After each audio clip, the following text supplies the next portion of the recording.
I'm Mike. I'm Sam. Let's get into it.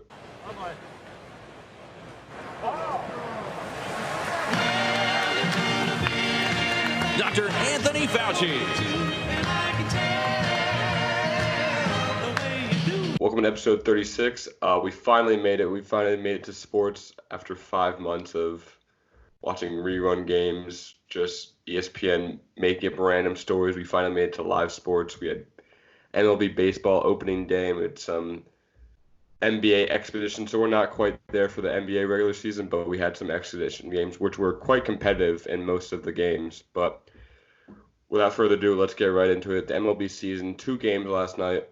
Game 1, Nationals, Yankees, and in baseball fashion, the game is rained out and only 6 innings are played. And the later game was the Giants, Dodgers, a great rivalry throughout baseball history. But we're going to talk about Game 1 first, the Yankees, Nationals. What were your first thoughts about no fans, the ways the players looked, Anthony Fauci's opening pitch, which was down the first baseline, not to the catcher? That was absolutely hilarious. He just could not reach the catcher whatsoever. I love when people that just can't throw a baseball go up and throw a baseball, or even somebody that you think would be able to throw a baseball and they just absolutely miss.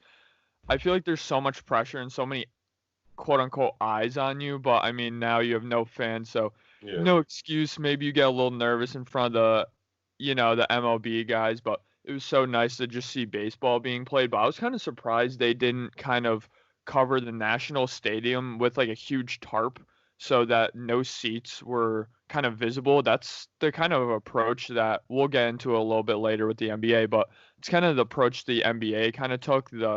Well, if there's no seats, then it wouldn't even seem like fans should even be there. So then it wouldn't really seem like fans are absent, which I love that move by the NBA. But I think the MLB should do something similar. I know obviously the Korean Baseball League has some like weird cutout fans. I think the Mets are starting to experiment with the weird cutout fans, The but Dodgers had cutout fans as well. yeah, it was kind of interesting to see that, but baseball is one of the sports where, I mean, we talked about it before. They don't have so many fans in the stadium anyways in regular season games. Obviously, for the home opener, you're going to have a lot of fans, especially for the defending World Series champs like the Nationals were, but still nonetheless, it was really nice to just watch some baseball being played. I thought the quality of play was extremely high and they didn't really skip a beat, which was so nice to see. I mean, the Yankees, I thought after time on quarantine, I thought baseball would be one of the sports that's really hard to come back to because if you aren't hitting the ball every day, your swing's gonna be really off. But the Yankees bats were swinging. I mean, Judge was hitting great. He had a double, an RBI double. He was stroking the ball, and then obviously John Stan hit a home run that was 460 feet, I believe, into the outfield, which was funny Yeah. because the ball just landed. And no, usually when someone hits home run, the ball's mobbed by all the fans, but some random guy had to walk up there that worked in the stadium and retrieve the ball all by himself. It was pretty funny to see, but I mean the Yankees were hitting well, and it's impressive to see because Max Scherzer for the Nationals had 11 strikeouts, so by no fair share was he pitching poorly. He had an 11 strikeout game, which is very impressive. The Yankees were just getting good hits when they needed to get good hits when the people were on bases, which is, I mean, back in the day, that's going to win you baseball games when you play small ball, not with the home run. So the Yankees were known as a home run hitting team, but they played small ball today and got the W. Yeah, I thought it was even a pretty like well defensively sounded game, even by the Nationals, who again gave up 4 runs. But nonetheless, it was just I was really praying that like one of the baseball players would hit a ball out of the park and then some fan would like run into the like just outside of the stadium, get the ball. I bet that quarantine first home run would be worth so much money. That would have been really interesting to see. But I mean, going into the MLB a little bit, I know team chemistry is still very important, chemistry between your infielders, your outfielders, but for the most part, offensive, just chemistry in terms of baseball, I think it's probably the least important sport to be like a cohesive unit. I know it'll bring your morale up. There's a lot of momentum if your offense is doing great and you come up the bat and the last 3 guys had hits. So that's really easy for you to then get a hit. But besides that, I mean, it's really your own game with the pitcher once you're on offense. So it's not really surprising to see baseball of any sport kind of be clicking on all cylinders pretty early compared to, let's say, football or let's say NBA basketball. Yeah, and in that case, if you look at the Nationals, who just obviously you want to have like your leaders and your stars on your team to help you out, but Juan Soto had coronavirus, so he was Yeah. a really early game snub because they had to whisk him away out of the bubble pretty quickly, and he couldn't play, so that's hurt your lineup. So I don't. It's gonna be really tough for teams if one of their main guys like Juan Soto for the Nationals gets corona, because that just really derails your kind of your big bats, your best player, and it's gonna hurt a lot of chemistry. But I mean, baseball, they're always on the road, so I think there's gonna be chemistry there no matter what, because they're always with each other. They're kind of, I think they're Yeah. like out of all the sports, they're the most brotherhood esque because they're traveling all the time. Normally Yeah, it's 102 games. That's a lot of days. Yeah, it's going to be interesting. I mean, I think Juan Solo is probably their best non-pitcher. He's really fun to play or to watch at least. So that was definitely disappointing. But at least with some MLB teams, it's usually just so much depth on the roster. I mean, I don't know what's going to be happening with minor league baseball thus far. I know a lot of guys had to get released, get cut. There's a lot of kind of releases in that aspect a couple weeks ago, I believe. But I mean, it's good that there's more guys kind of on the deactivated roster that I think they're going to be able to call up and kind of substitute. Obviously, you're going to have more replacement level players playing in the MLB season this year, but I mean, with the combination of 60 game schedule and just kind of the condensed schedule, I know that that's going to make for rain delays like this that happened last night to not kind of get carried over into the next day. I think we're going to see quite a lot of kind of events like we saw last night where they only played 5, 6, 7 innings and Six then innings. yeah, 6 innings. Then they ended up just canceling the game, calling it. So I think that's going to happen quite a lot. I don't think they're going to be motivated to keep playing these games, but yeah, also you're going to lose a player for 2 weeks and you're going to have to substitute him, which is definitely going to be tough. Yeah, I think yeah, like you said, they have such a cramped schedule, need to fit all these games in. So they're usually for like a 162 game, they would just play the next day if they had a rain cancellation. But they're just gonna move forward and count this as a W because they're playing the majority of the season, which is good for the Yankees because Garrett Cole was pitching and he's their ace. So if he's on the mound, they can reserve him a little bit because he's not pitching as much. I mean, I think if it went a couple more innings, he would have been taken out and they would have used the bullpen. But I think that kind of reserves his arm a little bit, which is kind of could be good and could be really helpful down the line when he can pitch a little more. Yeah, I mean, it's great for the Yankees too to just preserve their bullpen. I feel like the bullpen has been a bit of a Achilles heel to a rather talented Yankees team the past couple of years. So if you could keep some of your best guys in the bullpen pretty rested for the majority of the season, pitch 3 innings, 2 innings here and there, and just be ready for some good amount of time to pitch in the postseason. That's going to be huge for the Yankees. But kind of another interesting side story from the MLB world, where are the Blue Jays going to end up playing? I saw a lot of tweets in favor of Hartford, Connecticut as a potential kind of location destination. But I also saw Buffalo, New York, which would definitely make more sense. And I believe one MLB team, I'm blanking on them at the moment, but offered up their stadium to kind of split with them as well. So obviously, it wouldn't be good for them to play for Canada this season just because, or in Canada, I should say, just because going cross country with Corona probably isn't smart. But nonetheless, they should probably play somewhere else. Yeah, I saw that they got rejected by the Pittsburgh Pirates, like the city of Oh, Pittsburgh, yeah. and there were some talks that they would play at Camden Yards with the Orioles, which Oh, yeah. I mean, baseball's already happening, so I feel like this should have been decided a couple of weeks ago. I don't know why it's being decided right now. I don't know when the Blue Jays' first game is, but I mean, time's a ticking. They gotta decide where they're playing rather quickly. Absolutely winging it. The MLB is absolutely winging it. It's kind of crazy to see like the National Baseball League, Major League Baseball just absolutely winging it. That's absolutely hilarious. It's very relatable.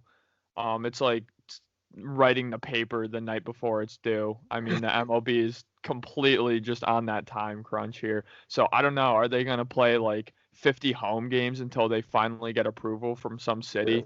I'm not sure. And the Blue Jays, the thing is, they're really talented, like young, talented, up and coming roster. So it's kind of interesting to see that team of all teams. There's a lot of promise going into this season. I think those are one of those teams that it would have been more favorable to have a long season to kind of get your feet wet, kind of test out all your prospects, see who's good, see who's not in the major leagues thus far, and kind of ride that wave. But they're going to have to figure things out quickly, and they're going to have to figure their home out rather quickly. Yeah, certainly it will be interesting to see where the Blue Jays end up. But moving on to the next game, the 10 o'clock game. This game kind of took the center stage of opening day since the Yankees Nationals was postponed. But we have Dodgers Giants, a very historic rivalry in the sport of baseball since the Dodgers moved to LA. But the Dodgers get the win 8-1. I mean, it was a close game for the majority, and then the Dodgers just exploded with a 5-run seventh inning. So that just shows how good the Dodgers really are because they have bats on bats. They're like the Yankees, but obviously in the National League. What are your thoughts after watching this game? Which team are you more confident in to make the World Series and win the World Series with the Dodgers and the Yankees? Man, I mean, pretty big news coming from the Dodgers with Clayton Kershaw kind of getting hurt here. I believe something with his back was injuring him, which certainly isn't a good sign. But I mean, they really didn't skip a beat with that. Great job by the MLB, kind of stacking up the opening night, having two pretty great games with two of your premier teams, two teams that are probably 1 and 2 in the power rankings right now, in the Dodgers and the Yankees. I mean, I've been kind of thinking and leaning towards the Yankees the past couple of seasons now, especially since Aaron Judge's kind of 25-year-old rookie season he had not too recently ago when he absolutely exploded. But I am still confident in the Yankees. I just think with their addition of Jarrett Cole and their absolutely star-studded lineup, I mean, they have a very good pitching staff at this point as well. I just think they've had a lot of postseason experience the past couple of years too. I think it's time for the trophy to come back to New York this year. I really do. Yeah, a lot of time in sports, you always have that team with championship aspirations every year, and they can't get over the hump. I mean, obviously, the last couple of years, the Yankees cannot get over the Astros. I mean, cheating or not, if whatever you have it, but the Yankees they got beat in those series and they couldn't make it to the World Series. So I think the guys on the Yankees are very hungry. They have a lot of depth. They have great pitching. I think they're just a solid team all around. But I think they're both on a train track to meet each other in the World Series because the Dodgers are just so good as well. I think that would be a World Series for the ages too. The premier franchises in the MLB playing each other in the World Series would be great. I mean, looking at the Dodgers, they have Mookie Betts, obviously, who was traded to them over the offseason. And a lot of people thought he was going to go back to Boston right after this season, just like a quick 60-game trailer with the Dodgers. But obviously, he signs a 13-year contract. So you have Mookie Betts, Bellinger, Corey Seager, Josh Turner. And you have Kershaw on the mound. You have Walker Buehler on the mound. They have just great talent all around. So I can really see a series between these two, and I would give the edge to the Yankees as well because they just have so much depth on their team, and someone can hit a home run for that team at any given moment. Yeah, just have like a weird, eerie feeling, I should say, that it's going to be in the World Series. It's going to be a key game, like a Game 6, Game 7. You're going to have Clayton Kershaw, and I feel like he's just going to get absolutely shelled by this Yankees lineup because, I mean, that's been a common theme for Clayton Kershaw throughout his career, sadly. He's been such a great regular season guy, and he's had a lot of great postseason games, but he's also gotten shelled in a lot of postseason games as well. So that's going to have to definitely be fixed. And on Clayton Kershaw's agenda, who is a guy who kind of has struggled really being healthy for the majority of his career. It seems like he gets hurt at the most inconvenient times, but for the most part, he's been pretty healthy. But we're going to have to see with Clayton Kershaw. But I mean, going into this roster a little bit more, yeah, the Dodgers are absolutely stacked. And it feels like for the Yankees, they've had that kind of Saints-esque feeling of, yeah, we're the best team in the league and everyone expects us to be the best team in the league for the past couple of years. But for whatever reason, not as fluky as the Saints, of course, in the NFL type of comparison in terms of, oh my God, this one play just killed our entire season because of the refs or whatever. I think it's a bit of excuses from the Saints fans, but nonetheless, certainly the Yankees are going to have high expectations going into this year, like they have each and every single year. You're a great organization. You have by far the most World Series wins. You're going to have so many expectations. So let's see if this roster could get them to the promised land. And I think they're a bit more hungry than usual because for the first time in I think the Yankees' history, they haven't won a World Series in an entire decade. So in the 2010s, they did not win a World Series. I don't think they made it to one. So Yeah. they're very hungry. They have a young core, great bats ever. And like the Saints, we always talk about how the Saints aren't getting better, which is in football is really bad. But the Yankees are constantly making moves. A couple years ago, got Giancarlo Stanton. This year, they gave all the money in the world to Garrett Cole. So they're making moves to try to improve this team and win a World Series, which they desperately want and need. Yeah, certainly a surprising statistic. If I was to go back to you in 2010 and say, hey, there's going to be a New York team that's going to make the World Series, and then there's going to be a team in the Yankees division to win a World Series this decade, I'd probably say, oh yeah, the Yankees are that New York team to make the World Series, and the Yankees team are the team to win that World Series. But of course, I'm talking about the Mets making the World Series not too long ago. Kind of a fluky season by the Mets. But then, of course, the Red Sox winning a World Series as well not too long ago. So certainly painful when not only you're so successful and you don't make or win a World Series, but I mean it's even harder to see your kind of in-town rival make a World Series and then your biggest rival, arguably the biggest argument or biggest rival in sports to kind of capture that World Series. So that's definitely painful for a lot of Yankees fans to endure. Speaking of Mets, it's very sad. They made that World Series on the back of Matt Harvey. I mean, I think he just signed with the Royals for kind of some depth at pitching. I mean, what a very sad story for Matt Harvey. He was on top of the baseball world. People thought he was the next great pitcher. Now he's a fringe starter for teams. Yeah, I remember I went to Matt Harvey Day. It was literally just a ginormous event whenever you went to a Matt Harvey game.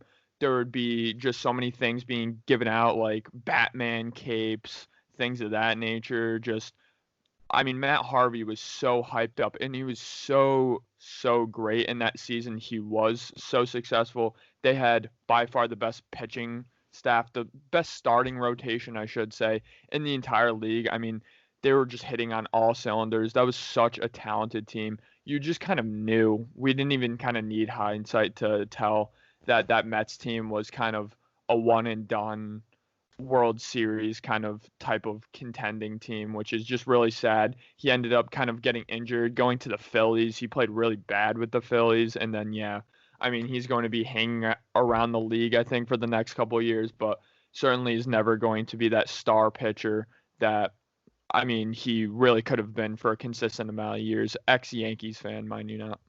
Yeah, and then today there's more baseball.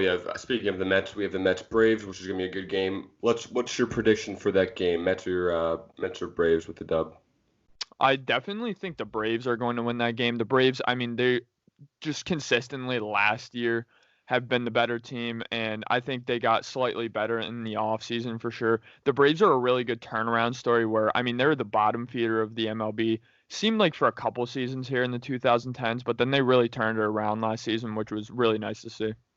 Yeah, I also think the Braves are gonna win. I mean, I think the Braves are like no, I don't want to say dark horse because I think Yeah. they get a little more credit, but they can definitely make a World Series run and even win it. They're young, they're fun. I mean, Ronald Acuna Jr. is one of the most exciting players in baseball, and he's in his second or third year, I want to say, or maybe even fourth. But the Braves are really exciting, so I think the Braves are going to get that win against the Mets, and I mean more baseball. So I'll be glued to the screen all day watching these games. So I'm excited. Moving on to the next sport, we have basketball. It's not the play-in, the seeding games, but we have some exhibition games, which are 10-minute quarters. So just for the first game of each team is 10-minute quarters, and I think they're going to move to the regular 12 for their other expedition games. But obviously, I mean, there was games all day yesterday, all day the day before. So let's go to the first game. We'll start with the first game, in which was Orlando Magic versus the LA Clippers. Lou Williams absolutely destroys the Magic with 22 points, which is Yeah. very impressive and very scary if you think about it. So, what are your thoughts on that game? Yeah, I think the biggest story coming out of that game, not only Lou Williams absolutely balling out, the LA Clippers kind of getting a late game win there. I mean, you have Paul George. I think he played about 18 minutes or so, and he absolutely balled out in those 18 minutes he played. He was hitting on all cylinders. He was playmaking. He was just being old regular Paul George. I thought the most interesting thing was, it was at LA. It was a LA home game, and then kind of the aspects you kind of receive as a positive, I guess, if you're a quote unquote home team in this bubble is going to be quite a few things I picked up on quite early. Number one, they're going to show your graphic kind of across the screen the entire time. There's kind of an electronic screen kind of near courtside, and that had the LA Clippers logo on it, as it did for every single quote unquote, again, home team. Another thing is they did pump quite a lot of crowd noise into these games, but they really did seem organic and they seemed really, really good. I'm really impressed with how just overall the stadium sounded. I thought the game sounded quite beautifully. There's much less kind of squeaking of the shoes than I thought. I thought all we were going to be able to hear was kind of that. I kind of noticed that the mics were set up a little bit differently to the point where I feel like there's less mics courtside, so you can't really hear the players. The only player interaction I heard kind of the past 2 days was, of course, Carmelo Anthony screaming for a rebound, which you're going to be able to hear that no matter what. Carmelo Anthony's pretty aggressive on that front. But another thing was when you shot free throws. I think it wasn't anything crazy, but I think there was a little bit of kind of fan or fake fan, I should say, kind of interaction with the away team, kind of distract them a little bit, which was kind of nice to see as well. Yeah, and the contrast of that, going back to MLB, they also had crowd noises, but it was a little bit off. Like they would wait for someone to get a hit, and if it was a pop up, they would kind of like press a button after it was caught and like cheer a little bit. But I mean, Yeah. with basketball, it was right on. It was right on cue. I mean, it was really, really well done. I think they're pumping crowd noise and they're kind of lessening the microphones around the court because they're just scared of what players are going to say if they're going to curse a lot because obviously it's a competitive sport, so there's going to be a lot of curses being thrown around. So they're just really scared. But I was really impressed with the Clippers. It was a shortened game, so Yeah. I mean scoring numbers aren't going to be that crazy. But Paul George played great. Lou Williams played great. I mean, even I was really impressed with Reggie Jackson. He was dribbling the ball well. He was Yeah. with great movement, and he had great dribble skills. I mean, he was shaking around and making people miss when he was like just making dribble moves. So I was really impressed with how this team played all together. Really, I mean, I think obviously it's an easy choice, but I think they're gonna kind of cakewalk to the finals, and I think they're gonna win the finals. Yeah, I mean, I want to start talking about basketball here. We could definitely get into kind of the nuances of kind of bubble basketball a little bit later, but I mean, definitely, I thought the Reggie Jackson signing for the LA Clippers was low key their best signing kind of this entire season. I think Marcus Morris is honestly such a shot chucker. I think he really hurt the Boston Celtics in a couple of years there with just taking away shots from players that deserve the ball more. So Marcus Morris, not that high on him with that Clippers signing. Again, I don't think he's that good of a basketball player at this point. But Reggie Jackson, I mean, just have another playmaker, another ball handler coming off the bench. He's been so great for you. I mean, I think that was just a really big signing. Obviously, he played a lot of big minutes in Detroit, starting point guard. So, I mean, the LA Clippers, yeah, I mean, they definitely, after this kind of slew of 8 games of scrimmages. I know we shouldn't hold too much merit into it. All these teams are trying to get their feet wet. Their starters, their players aren't playing too much. I mean, you literally had the Nuggets coming out with basically an all center squad plus what Jakeem Grant and Paul Millsap. So obviously, again, not too much to look into with these games, but I certainly had a good amount of takeaways. Yeah, I don't want to go into every game, but I want to talk about that Nuggets game that you just brought up. Yeah, How I mean that lineup was that they had 3 7-footers with Miles Plumlee, and yeah, then obviously Jokic. So they're I mean that's kind of an anti Rockets lineup because the yeah, Rockets play small ball and have like PJ Tucker at center sometimes. So if those teams match up against each other, who would you think who would win the series? That's actually a great question. I mean, the Nuggets would absolutely just out-rebound the living hell out of the Rockets. That would be pretty ugly to see. I do think the Rockets would have quite an advantage, though, just in terms of speed, fast break, opening up the court. I think they would just throw the ball around the perimeter so much so to the point where, I mean, their big men just could not keep up. I think they would shoot so many open threes. I mean, the Rockets are so used to taking so many threes as it is. I definitely think the Rockets would be able to just absolutely run up the score on this Nuggets team because the Nuggets would try to play more of just a low-paced kind of game, but I think the Rockets would certainly push the ball, again, swing the ball around the perimeter so much so to the point where, I mean, you even have Russell Westbrook, James Harden running the fast break. I do think that the Nuggets are kind of like the safer pick to pick in that series if they were playing big versus small, but I do think the Rockets, I mean, barring just shooting 25% from the three, I do think the Rockets would beat them and beat them pretty convincingly, to be honest with you.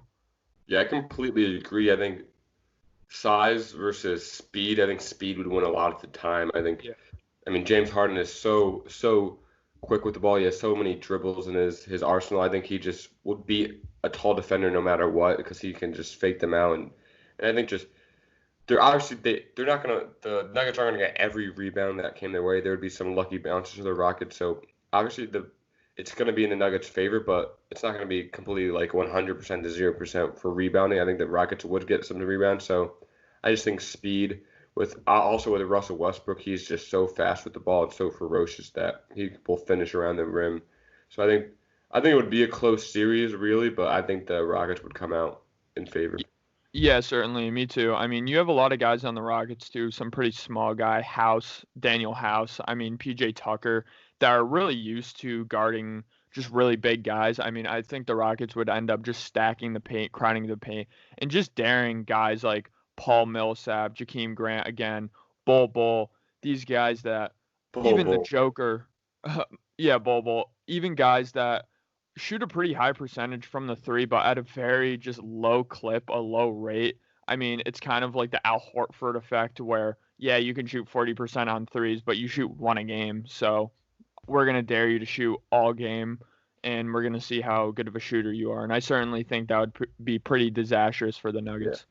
Going into Bull, I mean, he had his debut, I think, and he played great. 16, Looking like Kevin Durant.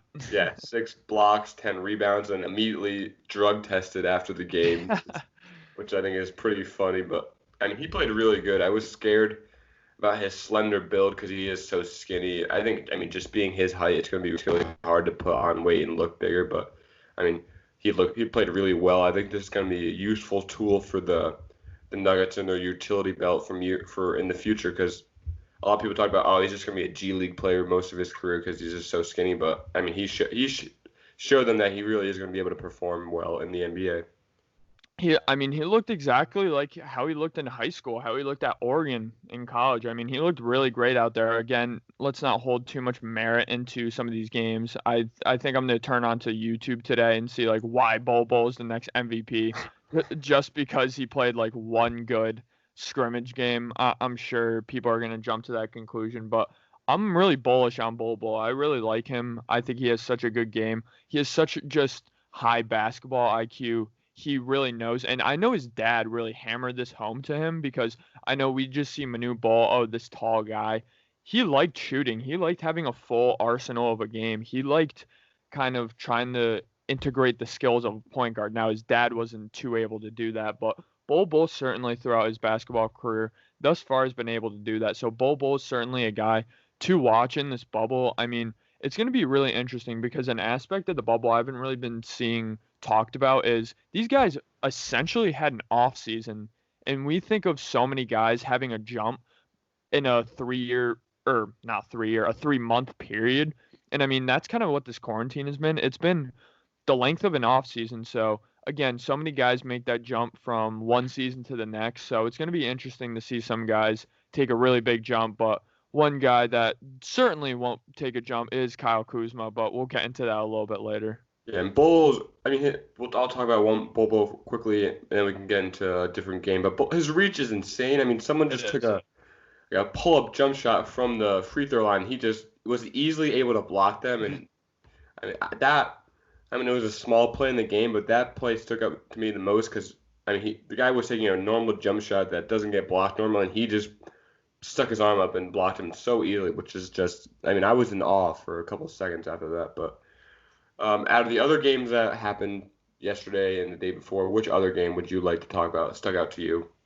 I mean, obviously you have the Nets scoring under 70 points. That was so ugly. I mean, you just got guys, even that game, I mean, the Brooklyn Nets, you got guys like Garrett Temple, who you don't even really think about. I know he played a lot with the Kings in his career, just kind of a role player. But, I mean, these guys, the level of talent and the level of just basketball that was being played, even in these scrimmages, Pelicans, Nets, of course, again, ugly game. I think the Kings Heat game was a bit of an ugly game too. I watched some of those here and there in like 10 minutes like skirts, but I mean, just such high level basketball. I'm so happy to see basketball kind of getting played back. That kind of wraps up July 22nd with the games. Going into July 23rd, I mean, you had the Milwaukee Bucks kind of opening against the Spurs. The Spurs, like they have been all season, very disappointing to watch. Kind of just such a boring team to watch, to be completely honest with you. You had Giannis. I think he played around 20 minutes. I mean, he looked absolutely fantastic. He was probably the player of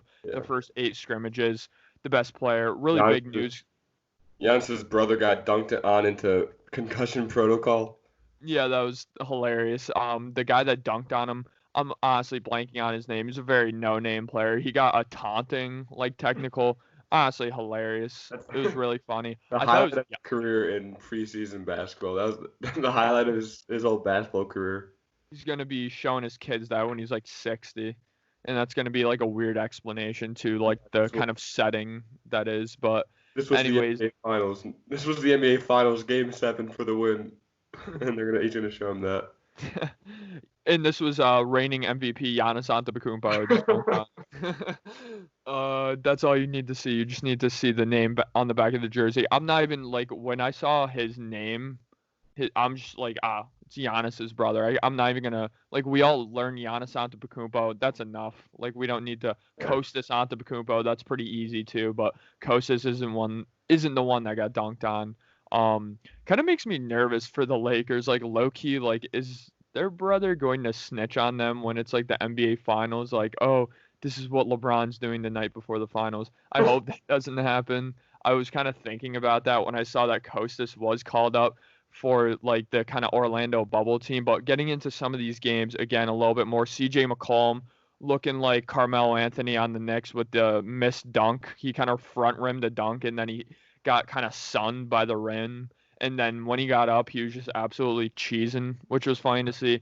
Carmelo Anthony, of all people, cleaned it up and kind of got the dunk back where Carmelo Anthony's looking pretty skinny. It's kind of funny. But again, with the Pacers, I mean, pretty big news. Victor Oladipo kind of itching to just play basketball. Was going to sit out this season, but seeing him back is definitely fantastic. And then the day's wrapped up with the Dallas Mavericks, Lakers, and then Phoenix Suns Jazz game.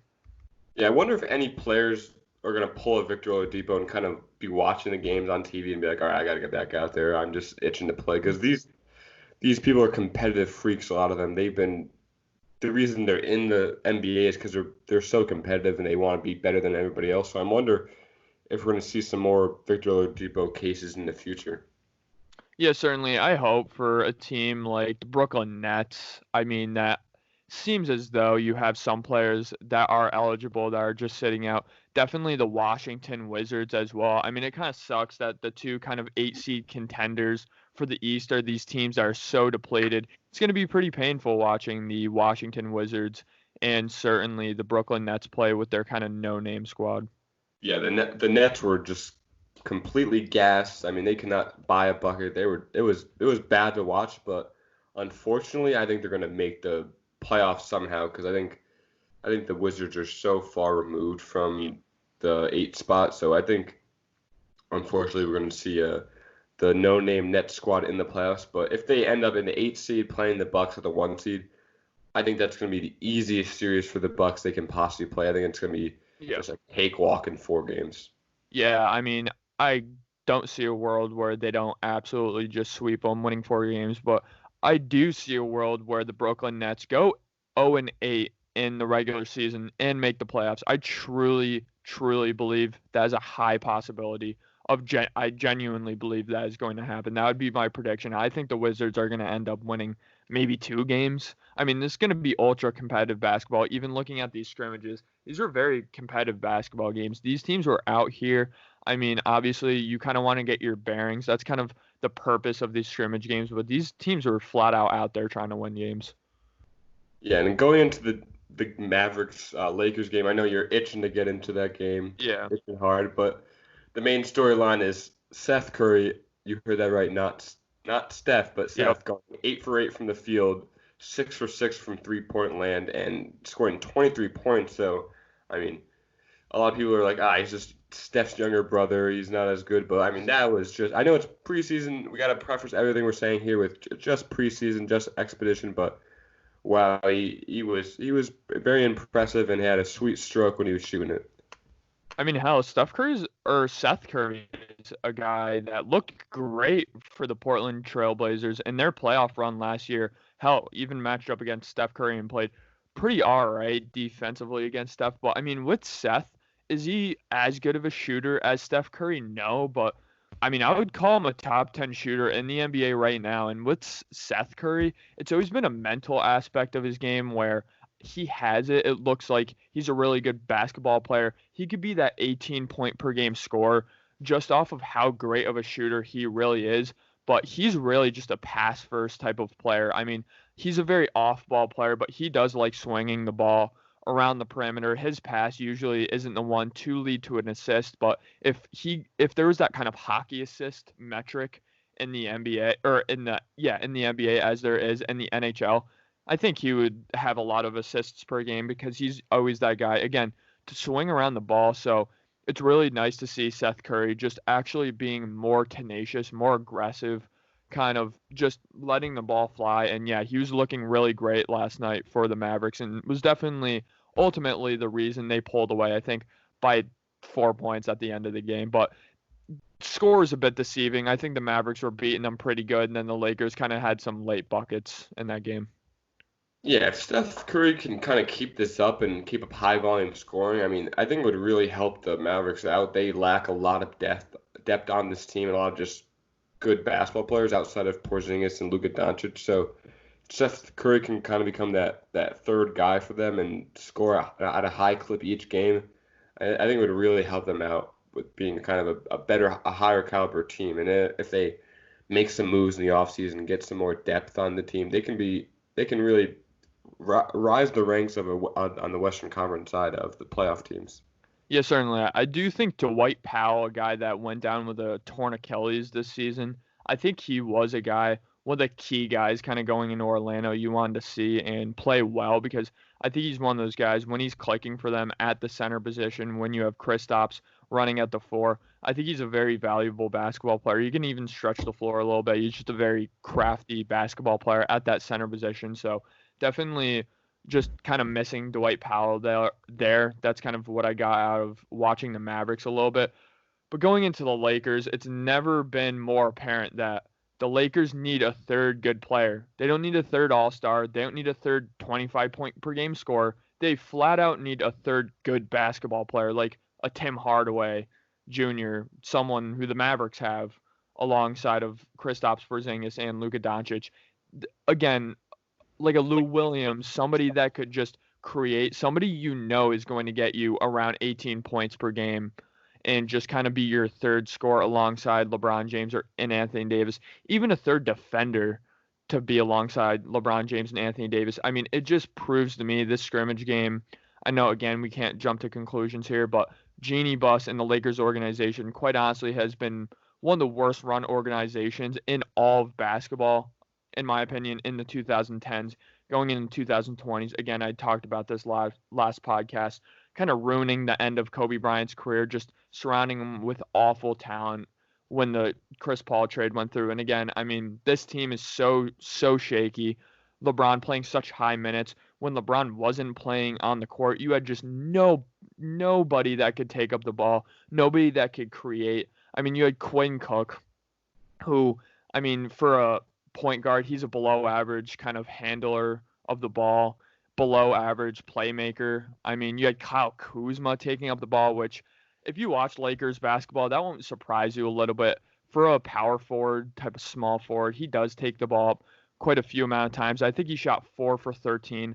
I mean, when the entire Lakers roster only drives and takes threes, you got Kyle Kuzma spotting up from mid-range like it's the mid 2000s, and we're in the inefficient era of basketball. I mean, he was absolutely painful to watch last season, or just last night. And then, of course, you got Dion Waiters looking like he's 30 pounds overweight. I know a lot of people were hyping him up and hyping his quote unquote playmaking ability up. I mean, he shot 3 for 7 last night. He was an absolute liability on the defensive end. He just has no lateral quickness whatsoever, to be completely honest. But I mean, I guess he's another ball maker, playmaker for this basketball team. But again, I'm very worried about the Lakers. Just did not look good last night. Yeah, my first reaction from after watching this game, I mean, it was on during the Yankees game, so I was kind of multitasking, but when I Yeah. watched the game, I was like, wow, I don't think this team is going to make it past the second round. They're lacking so much on their team outside of kind of LeBron, Anthony Davis. There's just no one they can go look at and say, go get a bucket. It's going to be a real struggle for them in the playoffs.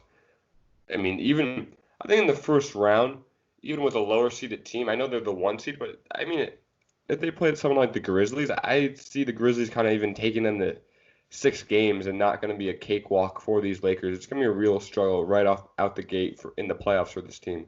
Yeah, they're a team. They needed that home court advantage. They needed that kind of slight edge up on their opponent just to kind of stay in LA for the first 2 games, have that home court advantage, kind of feed off the energy of the crowd, go back into the other stadium for the next 2 games. Of course, they would have had home court advantage throughout this entire playoff run. So just for them to not have home court advantage anymore, just to kind of have it neutral playing site. Maybe if not, you're the Magic, but I don't think that's going to really play into things. But again, really having a neutral playing site, I think that's really, really, out of every single NBA team in the bubble, it's going to hurt the LA Lakers the most. A team that really did not coast in the regular season. They had a top 5 offense and a top 5 defense, surprisingly, this season in the NBA, and I just don't see that being replicated in the bubble again. They just don't have a third player you can rely upon. You just have so much hope that a guy like KCP, a guy like Danny Green, a guy like Dion Waiters, a guy like J.R. Smith, who actually played pretty good last night, these guys are going to have to score 20 points in a game. I mean, pretty consistently for this team to win, and I just don't see that happening. I just don't see another scorer on this team, another defender on this team that are going to step up. I know JaVale McGee and Dwight Howard, they look very rusty last night. I'm not really worried about their big man situation. But again, I mean, you're going to have LeBron James playing major, major, major minutes every single night, which is going to be so, so bad for him, for his long-term health and his long-term stamina going into this playoff run. You're going to need him playing, hell, 45 minutes a game, 48 minutes a game, potentially the entire game. In some of those late series to even be within 10 points of the other team. And now, I mean, you're going to have to be playing LeBron, 38 minutes, 40 minutes in, I mean, every single game, every single exhibition game they play, every single postseason game they play. So, I mean, it's going to be disastrous for the Lakers, in my opinion. Yeah, I think with J.R. Smith, I think he did play really well. I think he's going to step up a little bit. I think Yeah. he was humbled a little bit by being out of the league for a year. I think he's not going to be as sloppy. He's going to be a lot more mature, and I think he might be step up as kind of a scoring option for the Lakers. I'm not saying he's going to be able to give them 18 a night, but I think he'll be able to be just a really solid player for them in these playoffs because, I mean, obviously LeBron's played with him before in the playoffs. They have some championship pedigree together, so I think LeBron will kind of look to him to be that third guy at some points in the playoffs. Yeah, I wasn't even really looking for LeBron and Anthony Davis in that scrimmage game. I mean, I watched the majority of the game. They played all right. I thought LeBron was kind of settling too much for mid-range jump shots, and so was Anthony Davis for that matter. His kind of deep shot isn't his strength. He's a decent outside shooter, but I don't think he should be settling for threes, deep twos, which he was. But I certainly don't think that's going to be a concern. But great point you made about J.R. Smith. I certainly think he was the most impressive Laker last night, just in terms of expectation to kind of translating to how they played. Definitely J.R. Smith was looking good. Looks like he can even create a little bit off the dribble. He wasn't looking kind of older and slower off the dribble than I thought he would be. He was still looking pretty quick and swift. So that was certainly nice to see from J.R. Smith. But kind of a point I wanted to make, I made it off camera to you, is that I know pressing in full court press, full court trap really isn't a phenomenon in the NBA world for a number of reasons. It's just not very smart. It's just not very efficient and sustainable for your basketball team. I mean, we see a lot in college basketball, I think.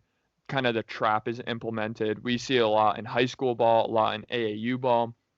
But again, for the most part, kind of this full court defense isn't really just a thing in the NBA. Even like a full half court defense usually isn't picked up. I know Avery Bradley loved to play full half court defense, pick them up right when they cross kind of the half court, but they don't have a player like that anymore.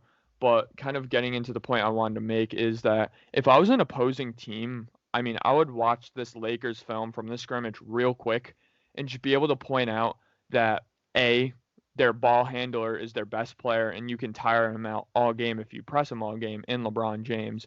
And B, you don't have another creator. You don't have a good ball handler on this team outside of LeBron James. You really don't. Quinn Cook is very shaky. Even Anthony Davis, he's shaky to be taking up the ball just consistently against the press. Kyle Kuzma's shaky against the press. I mean, you don't have one player on this team right now with Rajon Rondo out that could take up the ball and beat the press consistently at an efficient rate and not tire out your superstar player. So again, I mean, I would bring guys that usually don't play a lot of minutes just early on into the game, throw him at LeBron, foul him a bunch at the beginning of the game, tire him out at the beginning of the game to the point where he's going to be gassed in the fourth quarter, and you're going to have a great chance to win. So I would not be surprised to see some NBA teams start pressing the Lakers, because I certainly think they would fold under that pressure.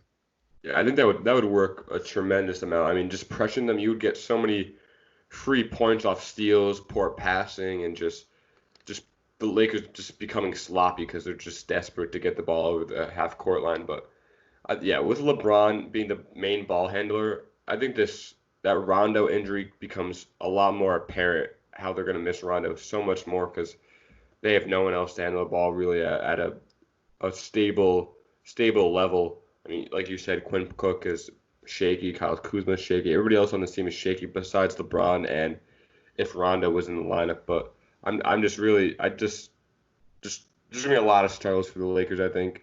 And I was shocked last night looking about how much LeBron played. I think, like you said, he's gonna be running to the ground for the seeding games in the playoffs. So I would have reserved him in these expedition games and have him touch the court for 5 minutes, maybe even 0 minutes, and just reserve his whole body for. I know maybe the last game, like for football, the last preseason games, the starting quarterbacks play a little bit more than usual. So even probably the last regular season game, have him play more. But these first couple, I would not let him even see the court. Yeah, I was just kind of about to make that preseason analogy where you have even Tom Brady, you throw him into a drive, you throw him into the opening drive. Maybe if he doesn't score a touchdown in the opening drive, just like this past preseason for Tom Brady, you throw him in another drive, he wants to score a touchdown, that's fine, and then you don't play him the rest of the preseason. That's certainly something I would do with LeBron James. I mean, he was going hard out there, and I was kind of, I mean, not even surprised at this point. That's always LeBron. He's always kind of balls to the wall, playing hard no matter what. But again, I mean, I've been beating the drum so hard for Kyle Kuzma since his rookie season, really, to get traded. He's just a guy. I mean, we've seen him, 4 years at Utah. Not that good of a basketball player, to be completely honest with you. I knew that his rookie season, I mean, he played great in the summer league, played great his rookie season. I knew that was such an outlier. That was such a bad team. Somebody needs to get shots on this team. Our number 2 overall pick doesn't want to shoot the ball. So we're going to have our number 29th pick in the draft, shoot the ball a bunch, score a bunch of points, average 18 points per game. I'm pretty good efficiency, mind you, not for a rookie with Kyle Kuzma. I'm always a guy, you got to trade him too early rather than too late. His trade value, I mean, a rookie coming off a season like that was at an all-time high. You're coming into a win-now mode, and you don't know how this guy is going to project into the next couple of years. Kyle Kuzma certainly, again, if the Lakers management was smart, they would have traded him after his rookie year, had a win-now player set up for LeBron James and Anthony Davis to arrive too. But Again, they didn't do that. Kyle Kuzma, again, shooting 4 for 13 last night, continues to struggle, continues to just to be so sloppy and out of touch with what the rest of the Lakers roster does offensively and even defensively. You want to view him as kind of an average defender. I mean, mind you, not he was guarding Luka Doncic, but these are the type of guys you're going to have to guard in this playoff run each and every round. He's going to have to guard Paul George. He's going to have to guard, again, Luka Doncic. And he was getting absolutely beat off the dribble every single time down the court by Luka Doncic. So definitely just not looking good for these other Lakers players. And I know Kyle Kuzma was a lot of people's biggest kind of quote unquote X factors and people to kind of look at going into this bubble. But again, Kyle Kuzma is going to play like shit. Like I'm not saying anything other than that. He's not going to play good basketball. So you're just hoping that other guys on this roster are going to step up for the Lakers. Yeah, I think the downfall of the Lakers, like you said before and multiple times, just the management. They failed to get competent players on the court for the Lakers to be able to win a championship, and that's what's going to hurt them in the long run. But moving on to today, I mean, yesterday there was decent basketball games, but the games today are going to be very, very good, very competitive. You have the Grizzlies, 76ers, Thunder, Celtics, Rockets versus the Raptors, the defending championship Raptors. So I think the games on today's slate are going to be a lot more competitive because you have all playoff teams that are going to we're going to see who's going to make deep runs, who's going to get eliminated early, and today I'm excited to watch these games more than the games for the other days. Certainly, definitely the best slate going here. I mean, all like high, except for the Grizzlies, of course. Even them I would kind of view as competitive, but besides the Grizzlies, all these kind of mid-tier to kind of 3 seed, 2 seed, hovering around that area teams that are all dark horse candidates, if not candidates, to reach the NBA Finals. I mean, obviously you got OKC, a bit of a dark horse here. Boston, I mean, Toronto, even though Toronto had a great kind of season, I mean, they're kind of viewed as a dark horse. I think the biggest quote unquote kind of contenders out of this bunch would be the 76ers and would be the Houston Rockets. But for the 76ers, I'm just interested to see the conditioning of Joel Embiid. That's all I really care about watching this game. I just want to see if Joel Embiid looks in shape because that's kind of been a problem with him thus far in his career. It was a big problem this season. I was kind of surprised.